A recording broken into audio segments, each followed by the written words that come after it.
আসসালামু আলাইকুম। আমি হোমমেকার মুন্না ব্লগসের মুন্নি। আজও হাজির হয়ে গেলাম নতুন আরেকটা ভিডিও নিয়ে। আশা করছি কাছে দূরের দেশ বিদেশ যে যেখান থেকে আমার এই ভিডিও দেখছেন বা দেখবেন সবাই ভালো আছেন। আমরা আলহামদুলিল্লাহ ভালো আছি। আজকের ভিডিওটা শুরু করে দিলাম রান্নাঘরের টুকিটাকি কাজ দিয়ে। তো মরিচটা চুলার নিচে দিয়ে মচমচে করে নিয়েছি। তো মরিচের গুঁড়া লাগবে, আর তার জন্য আসলে মচমচে করে নেওয়া। আর কিছু বাজার এনেছিল, শুকনো বাজার, তো সেগুলো একটু পটের মধ্যে ঢুকিয়ে রাখবো। আর এখন তো শীতকাল, পোকা ধরার একটু ভয় কম, তার জন্য এখন এইসব কেবল আমি এমনিতেই রেখে দেব। তো মশারির ডাল তো এমনিতেই রাখা যায়, সেটা গরম করার প্রয়োজন পড়ে না। আর যেহেতু মাসে আমাদের প্রায় 1 কেজি হলেই হয়ে যায় মশারির ডাল, তো 1 কেজি করেই নিয়ে আসে, তো সেটা এমনিতেই ঢেলে রেখে দিব বয়ামে।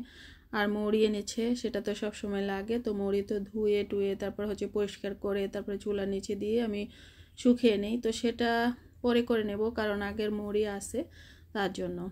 আর বাদাম এনেছিল, বাদামটা এমনিতে রেখে দেব, যদি ভেজে রেখে দেই তাহলে সাথে সাথে আসলে খেয়ে ফেলে। আর এত বাদামও একসাথে খাওয়া আমার মতে ঠিক না, তো তার জন্য কয়েকদিন একটু গ্যাপ দেব, তারপরে গিয়ে বাদামটা আমি আবার ভেজে দেব। আর মাসকলাই ডাল এনেছে, আগের মাসকলাই ডাল আমি একটু রেখেছি, আর বাকিটা আম্মাকে দিয়ে দিয়েছিলাম বাড়িতে। তো আবারও 1 কেজি নিয়ে আসছে, তো সেটা পরে আমি ভেজে টেজে আবার রেডি করে রেখে দেব। তো এগুলো বয়ামে ঢুকিয়ে নিচ্ছি।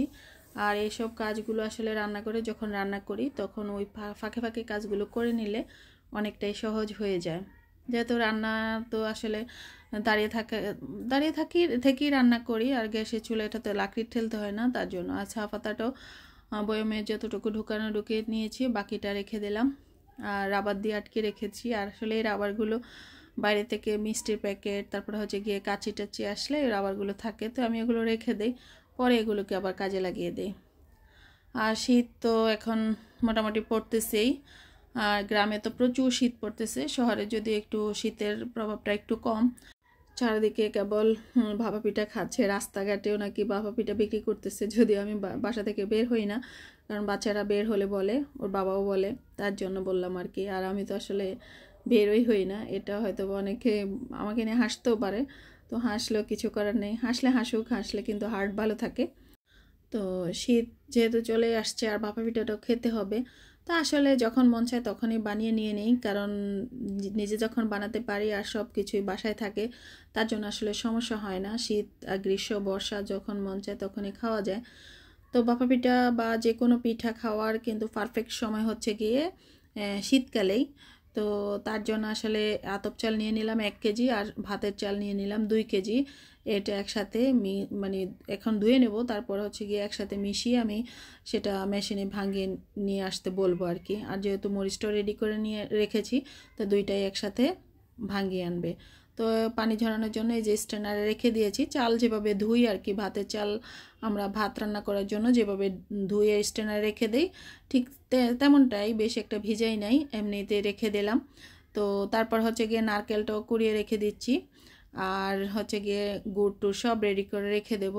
ফ্রিজে অবশ্য কোরানো নারকেল ছিল ফ্রোজেন করা, তো সেটা দেব না, ফ্রেশ নারকেলটাই দেব, যেহেতু নারকেল এমনিতেই আসে, বাড়ি থেকে এনেছিল, আমার শ্বশুর বাড়ি থেকে এনেছিল আর কি, খান সাহেবের বাড়ি থেকে। তো সেই নারকেলটাই আছে, ভাবলাম সেই নারকেলটাই কুড়িয়ে দেব, ফ্রেশটা দিলে বেশি খেতে ভালো লাগবে। আর শীতের যে পিঠা খাওয়ার যে একটা আমেজ, সেটা একটু ফিল করব আর কি। যদিও গ্রামের বাড়িতে চুলার কাছে বসে বসে বিভিন্ন ধরনের গল্প স্বল্প আগুন পোহাতে পোহাতে আমরা এই পিঠাগুলো আগে খেতাম, যখন আমার মা দাদি এসব বানাতো আর কি, কারণ আমাদের যৌথ পরিবারেই ছিল, ফুফুরা আসতো, চাচতো ভাই বোন সব মিলে একসাথে খেতাম। তো সেই আনন্দটাই ফিল করবো আর কি, মজাটা ফিল করব, যদি আমরা সদস্য সংখ্যা 3-4 জন বাসায়। আর গিয়ে এখন তো আর এখনকার বাচ্চারা অবশ্যই সেই ফিলটা আর পায় না, যেমন আমার বাচ্চারাই পায় না। আর এই গুড়গুলো কিন্তু গত বছরই ছিল, কেমন যেন একটু সাদা সাদা হয়ে গিয়েছিল, তবে বানিয়েছিলাম, খারাপ ছিল না, ভালোই ছিল, নর্মাল ফ্রিজে রেখে দিয়েছি, তো তার জন্য হয়তো বা এমনটা হয়ে গিয়েছিল আর কি। আর এখনকার ভালো গুড়টা আসলে পাওয়া মুশকিল, এটার মধ্যে সম্ভবত একটু সোডার পরিমাণ বেশি ছিল, যার জন্য এমনটা হয়ে গিয়েছে। তো খাওয়া অবশ্য হয়ে গিয়েছে গুড়টা, বিভিন্ন জিনিস বানিয়ে টানিয়ে খেয়ে ফেলেছি, তো গুড়টা কিন্তু ভালোই ছিল, এমনিতে কেমন যেন কালারটা হয়ে গিয়েছিল, এই যা। তো নারকেল কোরানো হয়ে গেল। আর এই যে নারকেলের আইসা, আমরা এটাকে আইসা বলি, অনেকে হয়তো অনেক কিছুই বলে। তো খান সাহেব বলতেছিল আগে মা যখন নারকেল কোরাতো আমরা চামচ দিয়ে এভাবে খুলে খুলে খেতাম। তখন বললাম যে এখন খাবেন কি না, তাহলে একটা চামচ দেই। তো বললো যে দেও, তো দিয়ে দিলাম আর কি। তো একটা আমাদের গ্রাম্য একটা কথা আছে, এক খাওয়ায় নাকি মা আর এক খাওয়ায় নাকি বউ। তো মা তো ওনার নেই, তো এখন বউই খাওয়াবে আর কি। তো আর এই দিকে আমি মূলা দিয়ে হচ্ছে গিয়ে চিকেনটা রান্না করব। তো এটা হচ্ছে গিয়ে আমাদের ব্রয়লার চিকেন, তো সেটা দিয়ে রান্না করব। অনেকে হয়তো বা এই মানে এই চিকেনটাকে খুব তাচ্ছিল্যই করে। তো গতকাল একজনের ভিডিও দেখেছিলাম, খুব কষ্ট পেয়েছি।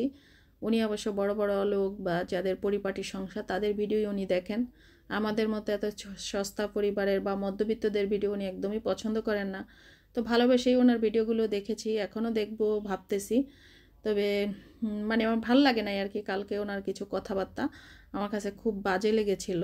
তা আসলে বড় ছোট সব কিছু কিন্তু মানুষ আল্লাহ মানে সব কিছুই আল্লাহ ব্যালেন্স করেই পাঠিয়েছেন। প্রত্যেকটা জিনিস যে 18,000 মাখলুকাতের মধ্যে আমি মাঝে মাঝে চিন্তা করি, কিছু একটা পোকা দেখবেন এক বিদঘুটে, এই পোকাটার উপকারিতা কি মাঝে মাঝে চিন্তা করি, কিন্তু আল্লাহই তো ভালো জানেন এই পোকাটা কেন বানিয়েছেন। আর আমাদের মানুষের 18,000 মাখলুকাতের মধ্যে শ্রেষ্ঠ জীব হচ্ছে আমরা। তা আমাদের প্রয়োজনীয় হয়তো বা কোনো না কোনো কারণে এটারও একটা মানে ভূমিকা আছে এই পৃথিবীতে, তার জন্য আল্লাহ বানিয়েছেন। তো যদি মধ্যবিত্তরা না থাকতো, শুধু শুধু বড়লোকরা থাকতো, তাহলে পৃথিবীটা এক ধরনের হয়ে যেত। তখন বড়লোকরা বিপদে পড়লো, কিন্তু ওই যে এইসব ছোটোখাটো গরিব মানে মানে মানুষকে আসলে কাছে পেতো না আর কি। যেমনটা ধরে না, যিনি আমার হেল্পিং হ্যান্ড গড় মোছেন, তার অবস্থা যদি আমাদের মতো হতো তাহলে তো আমি ওনাকে পেতাম না, তাই না? তো প্রত্যেকটা মানুষেরই কিছু না কিছু এই পৃথিবীতে ভূমিকা আছে। তো আমরা আসলে সাধারণ লাইফ স্টাইলটাই আমার কাছে ভালো লাগে। আর আমি একজন, যেহেতু আমি মধ্যবিত্ত, আর একজন মধ্যবিত্ত গৃহিণীর যে যে কাজগুলো বা যা যা করণীয় ঠিক সেমটাই আমি করি, আমি মনে করি আর কি। তো আমি ভালোবেসেই করি।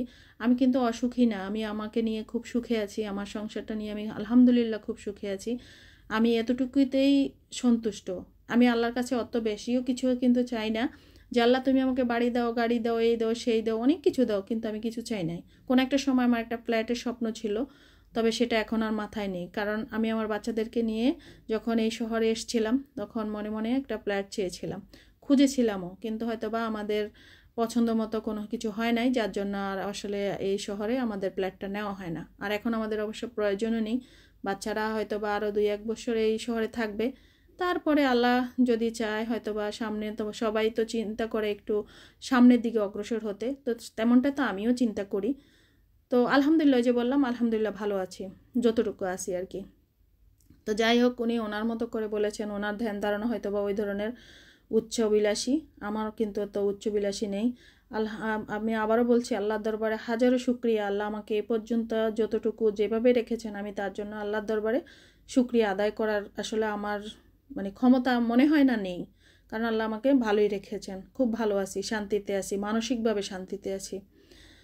তো যাই হোক, এই রান্নাটা মূলা দিয়ে যে চিকেন দিয়ে রান্নাটা আমাদের এই যে মায়ের রান্নাঘরে আমি, রোকসানা ও বোনটা দেখিয়েছিল। তো সেদিনই আমি মনে মনে চিন্তা করেছি যে আমিও কিন্তু চিকেন দিয়ে রান্না করব। আমি কিন্তু আসলে আগে কখনো চিকেন দিয়ে খাই নাই, আমি গরু মাংসটা দিয়ে খেয়েছিলাম। তো ওটা দেখে আমার মনে পড়লো যে আমিও খাবো। অবশ্য ওকে কমেন্টসও করেছিলাম যে আমি গরু মাংস দিয়ে খেয়েছিলাম। যা আমার বোনটা কিন্তু আমার ভিডিও দেখে, তো আমিও কিন্তু রান্না করে ফেললাম। রোকসানা বোনটি, ওকে বোনটিই বললাম, আফু টাফু আর বললাম না, হয়তো বয়স ওর থেকে আমি বেশিও হতে পারি। তো যাই হোক, মানে রান্নাটা আসলে খুব টেস্টি হয়েছিল। মূলাটাকে আমি ভাপিয়ে নিয়ে তারপরে তেলের মধ্যে ভেজে নিয়েছি, চিকেনটাও কিন্তু লবণ হলুদ দিয়ে ভেজে নিয়েছি, তারপরে যে আলু দিয়ে যেভাবে রান্না করে ঠিক সেভাবে রান্না করে নিয়েছি। তারপরে শীত যেহেতু, আর মূলা বা লাউ দিয়ে বা যে কোনো জিনিস দিয়ে, অবশ্য আমি চিকেনের সাথে কিন্তু মানে ধনেপাতা দেই শীতকালে, তো আমার কাছে খেতে কিন্তু ভালোই লাগে ধনেপাতার স্মেলটা। তো এই তো রান্না হয়ে গেল, আর খুব মজা করে কিন্তু আমরা খেয়েছিলাম। আর এই সস্তা সস্তা খাবারগুলো না খেতে খুব ভালো লাগে। আর এই সস্তা খাবারের জন্য অনেকে কত পরিশ্রম করে, সেটা যদি আমরা মানে নিজ চোখে দেখি তাহলে হয়তো বা আমাদের মানে কেমন লাগবে আমি জানি না। তবে অনেকে নিজ চোখে তো অবশ্যই দেখি, আমাদের আশেপাশে একটু সজাগ দৃষ্টিতে যদি আমরা তাকাই তাহলে আমরা দেখতে পাবো আর কি। আর যদি ঘুমন্ত দৃষ্টিতে তাকাই তাহলে কিছুই দেখতে পাবো না। তো চালটা কিন্তু এই যে পানি ঝরে যাওয়ার পরে যে কেমন ঝরঝরা হয়ে গিয়েছিল, তারপরে আতপ চাল আর ভাতের চালটা আমি মিশিয়ে পলিথিনে ঢুকিয়ে দিয়েছি। আর মরিচটাও কিন্তু আমি দিয়ে দিচ্ছি সাথেই। তো আগে চালের গুঁড়াটা ভাঙিয়ে নিয়ে আসছিল, আর সন্ধ্যার পরে মানে পিঠা টিঠা খেয়ে গিয়ে তারপরে হচ্ছে গিয়ে মরিচটা ভাঙিয়ে নিয়ে আসছে। তো আমি বলেছিলাম যেন মরিচটা এখন ভাঙিয়ে না দেয়, যদি মেশিনে মানে মরিচ কেউ ভাঙায় তারপরে যেন মরিচটা ভাঙা মানে বলে দেয় যেন ভাঙিয়ে নেয়। আর যদি হলুদ ভাঙায় তারপরে মরিচটা ভাঙালে কিন্তু মরিচের গুঁড়ার সাথে হলুদের গুঁড়ার একটা গন্ধ আসে। অনেক সময় আমরা লবণ মরিচ দিয়ে কিছু খেতে গেলে সেই মরিচটা খেতে ভালো লাগে না, তার জন্য বলে দিয়েছিলাম। তো উনি সাথে সাথেই চালের গুঁড়াটা ভাঙিয়ে নিয়ে আসছিলেন, কিন্তু মরিচটা রাতের বেলা নিয়ে আসছিলেন। তো এই তো ওনাকে একটা ব্যাগের মধ্যে ঢুকিয়ে দিচ্ছি, উনি নিয়ে যাচ্ছেন আর বাইরে থেকে নামাজটাও আদায় করে আসবেন। তো আমি তো তারপরে ওনাকে বিদায় দিয়ে আমি গোসল নামাজ সব আদায় করে তারপর হচ্ছে গিয়ে দুপুরে খাবার টাবার খেয়ে একটু রেস্ট নিয়ে সন্ধ্যায় পিঠা বানাতে চলে গিয়েছিলাম। তো আজকে আর সেটা আপনাদের সাথে শেয়ার করছি না, আগামী ভিডিওতে ইনশাল্লাহ শেয়ার করব। সবার দাওয়াত রইল আমার বাসায় পিঠা খাওয়ার জন্য। আমি খুব মজা করে পিঠা বানিয়েছিলাম, কিন্তু আবারও বানাবো আপনারা আসলে। তো আজ এ পর্যন্তই, সবাই ভালো থাকবেন, সুস্থ থাকবেন। আমার ভুল হলে আমাকে ক্ষমা করবেন। আল্লাহ হাফেজ, আসসালামু আলাইকুম।